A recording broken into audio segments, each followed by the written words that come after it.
Hey everyone, it's Zen with this week's Dragon Ball Super Fusion World Top 5 Decks of the Week, a weekly series where I showcase the top 5 best meta decks currently in the Fusion World client. But before we get into that, how about you awaken that like button? And with that, let's check out this week's Set 3's best decks to use in the client, starting with this surprising new leader.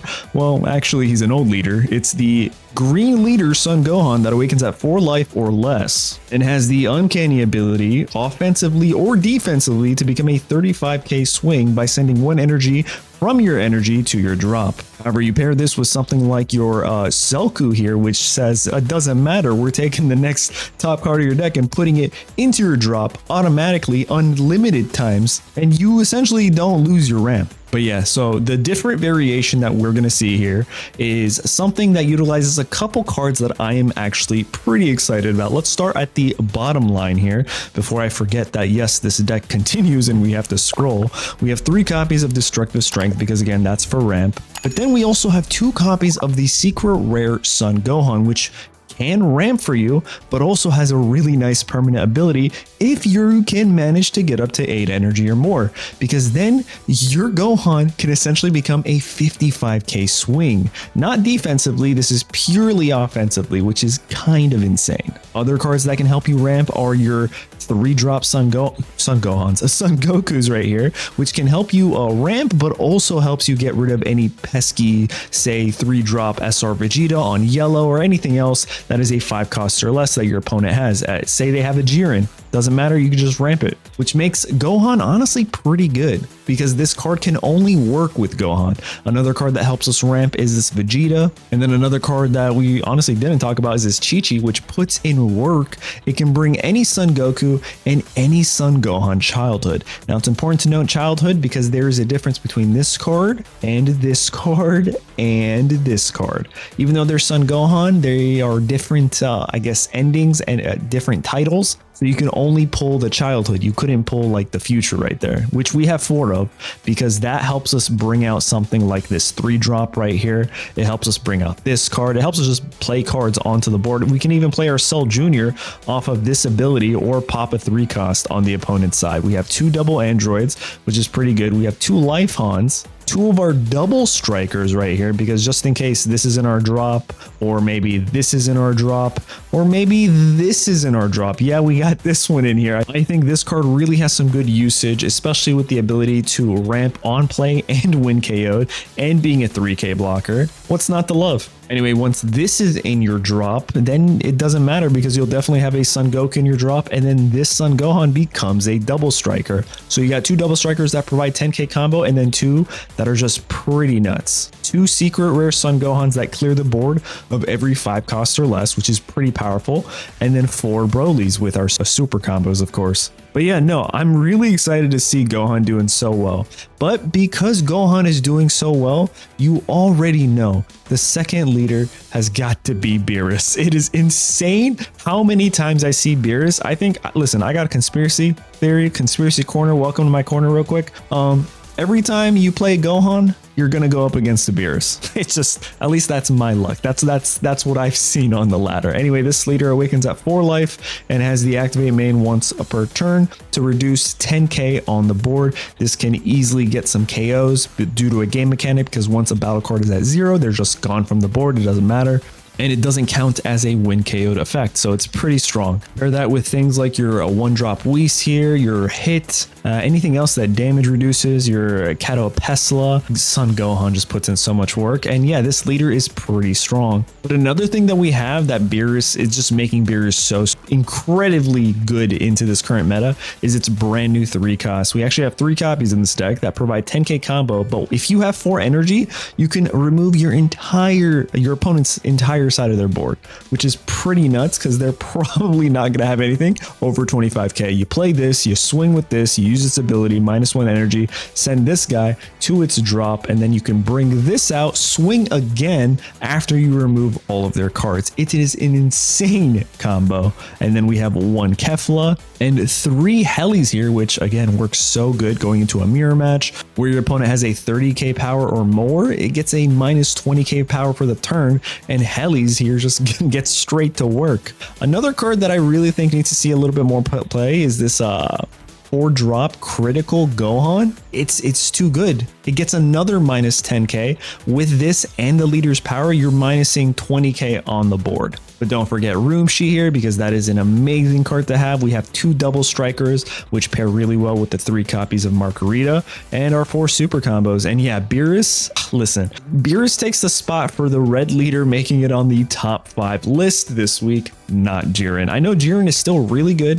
Jiren is the king of red control, but especially with the rise of Green Gohan, I think Beerus, I've seen way more Beeruses this week than I have Jiren's. Moving on to the King Prince of Saiyans, what King of Blue if you want, is Vegeta here. There's really nothing to be said here. This is a pretty staple. There's a lot of 2 copies just because I wanted to see what really makes this deck tick, and we have the 2 copies of the Sinister Sickle, 2 Gallic Guns, 2 Zenos, 2 double strikers. What else? We got 2 of these Zamasus, 2 Pants. I'm surprised a lot more blue decks don't run this, because this helps you kind of cycle through your cards, get the cards you want.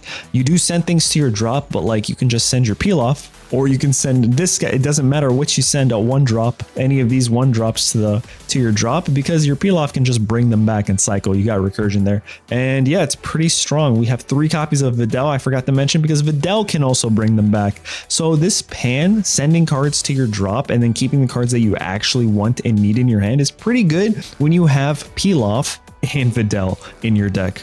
Then we also have 4 copies of the Critical Vegeta, which I think is an insane card, 3 copies of the Trunks Future that bounces and also self-awakens, and 4 copies of Vegeta. Honestly, a pretty strong deck. Don't forget the 3 copies of the Sickle City Gohan. And yeah, no, this is a pretty strong staple. A nice little variation, including the pans, to be honest. But yeah, I definitely, it's a strong deck. I'm just not a fan of the bottom decking. It's a lot, and I'm definitely not a fan of this recursion, but you know, they got it. That's their thing.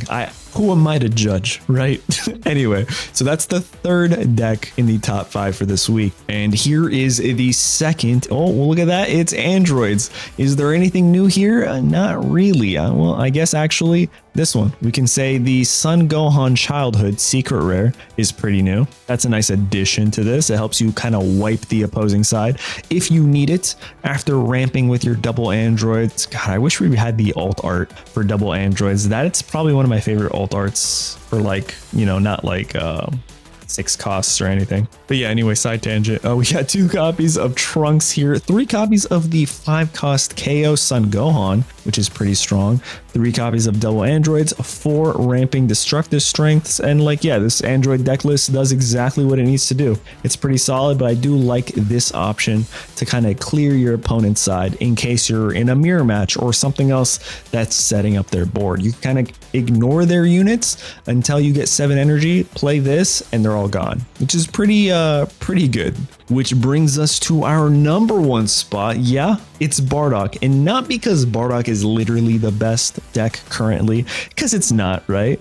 But Bardock is getting, me personally, way more wins than anything else. It's actually pretty nuts. I can go into blue or green or even red like Jiren and do a very, very good job. And it's because this leader turns into a 25k when they swing and they draw for you. But on top of that, it has an activate battle where you can look at the top card of your deck and then either use it as a combo, which I almost never do. But what I do, said it twice, is I either say, oh, this is a valuable card, I'm going to put it back on top, or I just send it to the bottom to get closer and quickly get the cards that I actually need in my deck. And I think that in itself has been making this deck very consistent and just feeling so good. You're getting to your cards that you need to win. The cards like this 3-cost Bardock that swings twice and draws for you when you combo. Your 4-cost secret rares that give you an energy marker and draws for you at the end of the turn. Your 3-cost Son Gokus here that self-awaken and give you an energy marker on turn 1, or was it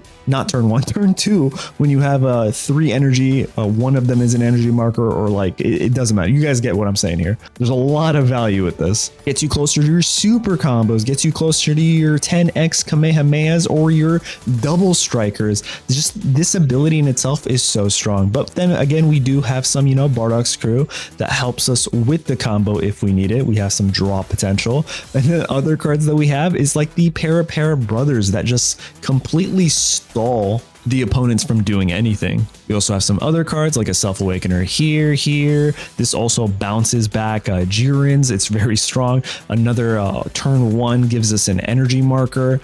And then this Hercule that brings back any 1-drops, any of these 1-drops, as long as we have an energy marker. Honestly, pretty solid. I was going to put GT Goku because their ability to either boost a card, like say your Double Striker by 10 or 15k, is pretty nuts. But I think the ability to like draw bottom deck your own cards and then place the ones on top that you need is way more powerful to help you get to the cards that are actually going to win you matches. Because this deck right here has everything you could possibly need. You got freezing, you got 2 attacks, you got KO ability, you got draw potential. There's just so much use to like valuable effects in this deck, plus the leader's effect of getting you to those cards quickly, is why I think Bardock is going to be this week's #1 deck that you're probably going to see on ladder. But yeah, there you guys have it. Those are the top 5 decks of the week. Let me know in the comments what you guys think, and be sure to subscribe and stay tuned for next week for more content. Thanks for watching, and I'll catch you guys then.